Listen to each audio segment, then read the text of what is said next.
আসসালামু আলাইকুম। চলুন আজকে আমরা দেখি ইন্টারঅ্যাক্টিভ ফ্ল্যাগ প্যানেলে ইজি নোটের কিভাবে অ্যানোটেশনটা করতে হয়। সো রাইটিং অর অ্যানোটেশন এগুলা যদি আপনি করতে চান সেক্ষেত্রে আমি এখন যে মোডে আছি সেটা হচ্ছে ডিসপ্লে মোডে।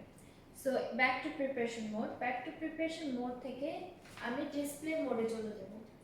ডিসপ্লে মোডে যাওয়ার পরেই এখানে আপনি অ্যানোটেশনটা দেখতে পাবেন। সো অ্যানোটেশনের জন্য এখানে সিলেক্ট পেন অ্যান্ড ইরেজার আছে। সো একটা একটা করে আমরা দেখে নিই। সিলেক্ট হচ্ছে গিয়ে যখন আপনি কোনো কিছু সিলেক্ট করতে চাবেন সেক্ষেত্রে সিলেক্ট করতে পারবেন। সিলেক্ট করে এটাকে ছোট বড় করা সেটা আপনারা এই সিলেক্টের মাধ্যমে করতে পারবেন। পেনের মধ্যে চলে যাই। পেনের যে অপশন আছে পেনে ডিফারেন্ট কালার্স আপনি এখানে দেখতে পাবেন। কালার্সের পরে কোন সাইজের আপনি ফন্ট ইউজ করতে চান সেই ফন্টের সাইজটা আপনি এখান থেকে করে নিতে পারবেন। অথবা প্যাটার্নে গেলে ডিফারেন্ট ইমোজি সাইন্স এখানেও পেয়ে যাবেন।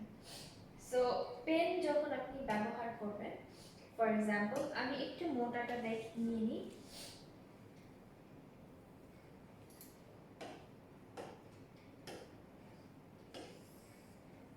এখানে দেখতে পাচ্ছেন কত সুন্দরভাবে অ্যানোটেশন করা যাচ্ছে।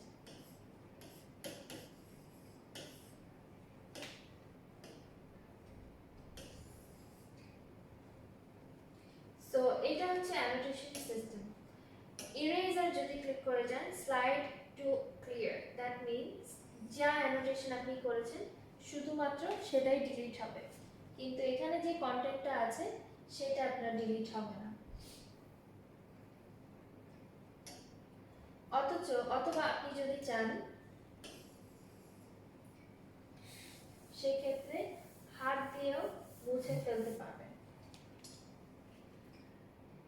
আনডু করতে চাইলে আনডু করতে পারবেন। সো এখানে আপনার কিছু অ্যানোটেশন ফাংশনস আছে, select pen eraser and undo. Thank you so much.